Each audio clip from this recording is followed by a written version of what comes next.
Hello, Math 126 students. Going to do part 3 where we find critical points. Let's get right into it. If you're given a problem that says find the critical points, we should be ready to go right away. Meaning you need to compute both partial derivatives. This is going to be 12x minus, this is a particular old exam question. I think it's my spring 2023. Let me pull this up real quick. Yep. Okay. Partial with respect to x. So you get this. Partial with respect to y. A small comment here when we get to it. Negative 3x squared plus 3y squared minus 3. I had a student come into office hours who was a student in my course last term, and they said, is there any way we can quickly check this? There's a bit of a way. You could do your mixed partials right now, meaning the partial with respect to x twice is going to be 12 minus 6y. The partial with respect to y twice is going to be 6y. And then the mixed partial. So if you want to check your work, compute both mixed partials, meaning this with respect to y, which gives me negative 6x, and this with respect to x, which is negative 6x. If those are the same, then you probably haven't made any error. That's Clairaut's theorem. So that's a reason to maybe do that right from the get-go. Okay, so now we're going to talk about the logic of how do you find when two things are equal to 0. And this is just something that's kind of bothered me over the years, that it appears students have that misunderstanding about this. You've been doing this for a long time. Like when you found the intersection of two lines back in, I don't know, 6th, 7th, 8th grade, you were doing this. This is there's a little more going on here, but it's still the same idea. Your goal is to combine conditions. I think at some point people learned these ideas of setting things equal, and that has lingered and caused problems. We are not setting these two things equal. You can say 0 equals 0, but it doesn't accomplish the goal of simplifying things. The goal is to reduce the number of variables. So a few bits of information. First, if anything can be factored, you should do that first. The reason you want to do that first is because you really like things that are factored and equal to 0. And that happens in this first equation. The first equation is the same as, and I wish I had not put that right there. Move over. Let's move that over here a little bit. So factor first. So I do see that I can factor that first equation. I see they both have an x. I also see they both have a 6. So let's take care of that too.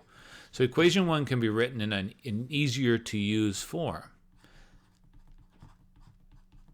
And the whole reason we want to factor is if you have two things equal to 0, then that means either the first one's equal to 0 or the second one equals 0. There's always the thing when you're solving a system of equations that you need to look at which one looks easier to work with. And to me, the first one now looks easier because I can factor.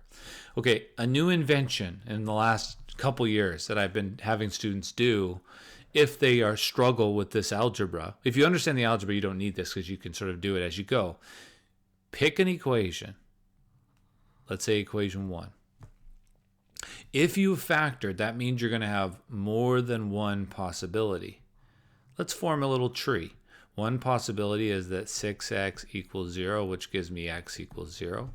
The other possibility is 2 minus y equals 0, which gives me y equals 2. From here on out, those branches are completely separate. And that's where the error happens, is I often see students combining things that shouldn't be combined.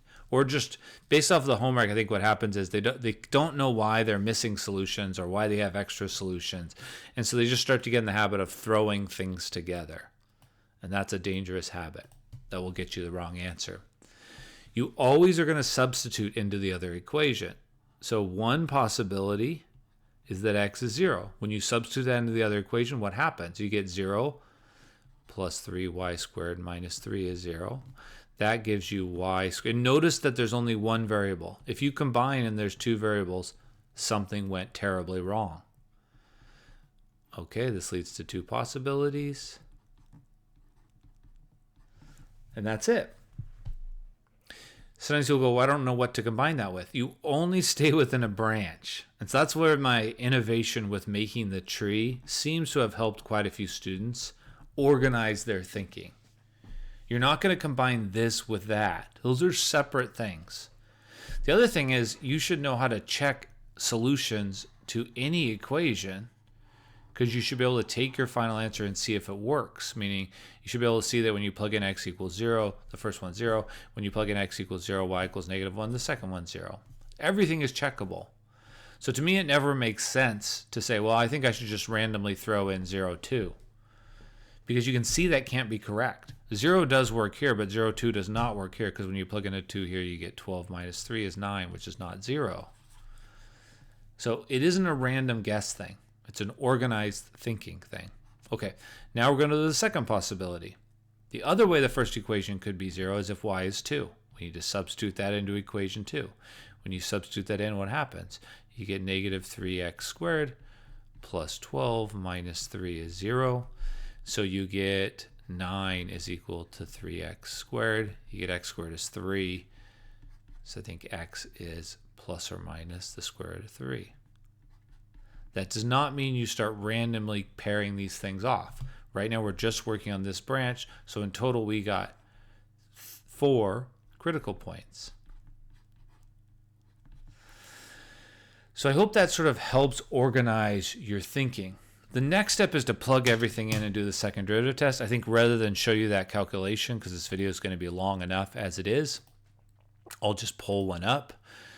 This is this exam. You can see what I did. I combined. This is before I started using the tree method. There's our I plugged them in. 3 of them gave us a negative d. Now I could talk about what that means in general, but just briefly, it means the concavity changes in some direction. So you have a saddle point. If d is positive, it means the concavity doesn't change. And since the concavity in the x and y direction are positive, it's concave up in all directions, so it's a minima. That's that story. All right, if you want to see a visual, here is that shape.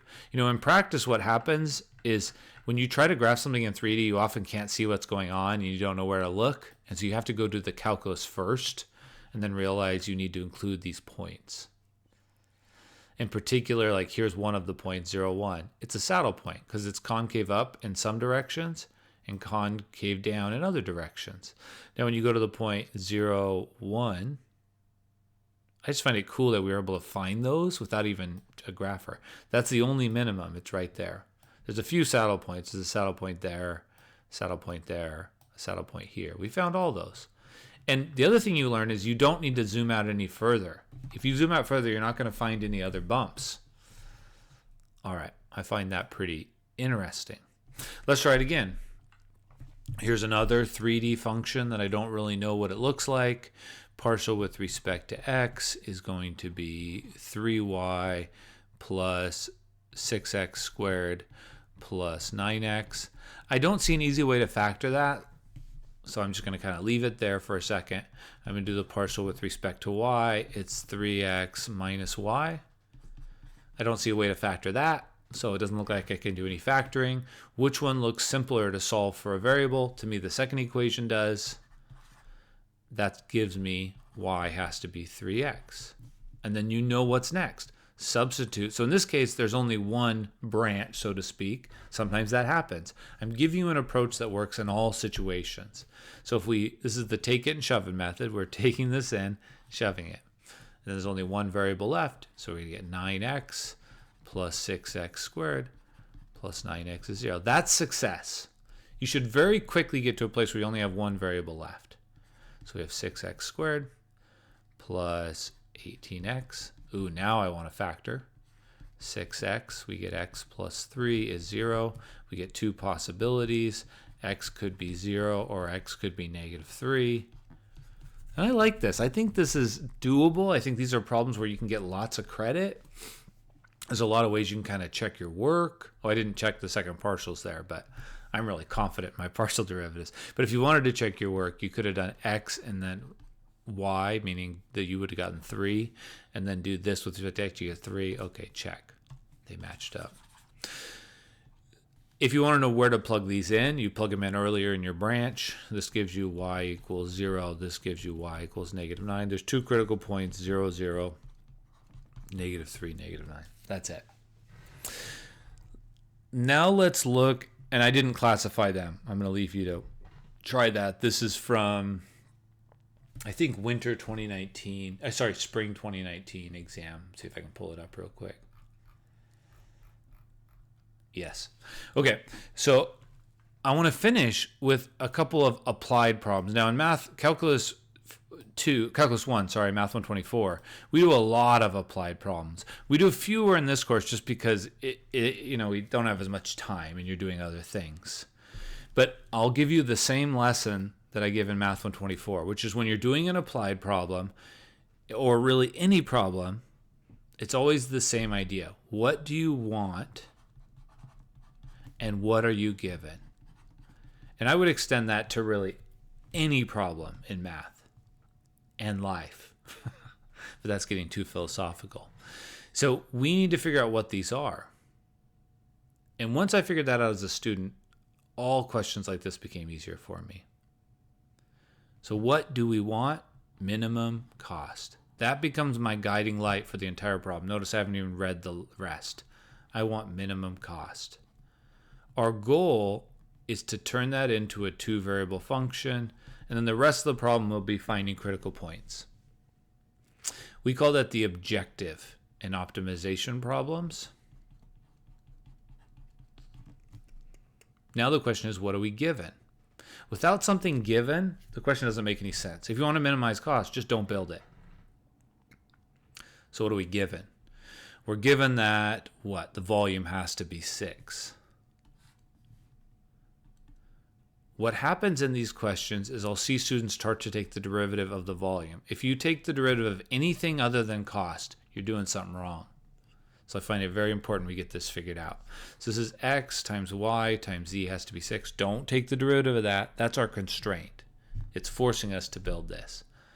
So now we got to figure out the cost. What is the cost? Well, it's going to be 3 times whatever the area is. Well, what's the area? Well, there's this, there's this, there's this. That's 3xz. There's this side and this side. That's 2yz. And there's the bottom. And now we would like to turn this. Again, if there was no constraint, you would just say don't build it. Cost 0. But if there is a constraint, we can use the constraint to get rid of one of the variables. So we get 3. We get the x cancels, so 18 over y. The y cancels, so 12 over x. Boom. So you can see how just realizing that cost is the thing the question is asking about. Now we're going to take the partial derivatives, set them equal to 0. You can see this in my spring 2023 exam. I do all that. Let's do one last one. This is actually from a homework question. It's also from my fall 2018 exam. So you can see full solutions to this. This question I made a video for years ago when I was teaching this course. It's not a very good video, but it's one of my most popular ones from over the years. I plan to remake it this next quarter. Let's make this so we don't see all these other weird videos here. It says you have a plane and you want to make the biggest box underneath there. So I've shown you a whole bunch of these. Here, what's the biggest you can do? What's the biggest volume? That's what it says. So if you have my plan of attack, you go, what do we want? That's the objective. And what are we given? What we want is maximum volume. The moment I see that, I know what to do.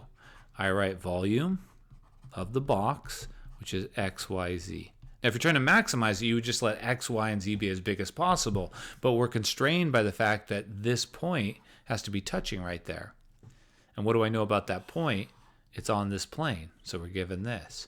And so I find once I have this idea of what my objective is, the problem falls into place. I need this to be a two-variable function, then I need to take partial derivatives. How can I use the constraint? Well, I can solve for z. Substitute. Now I have a two-variable function for volume, x, y. A little comment that I would much prefer to do partial derivatives if I expanded first so that I can avoid doing the product rule. The product rule is fine, but it just would be messy to do it. Take the partial derivative, set them both equal to 0, done. So I just wanted to focus on that applied piece. So I would know the homework. I feel like the applied problems are not quite as scary here as they are in Math 124, but you do need this idea. So I sort of clump all those together, which is finding critical points. I'll separate global maximum questions because they're just, I want to present that as an idea, and I'll do that in the next video. All right, hope that helps.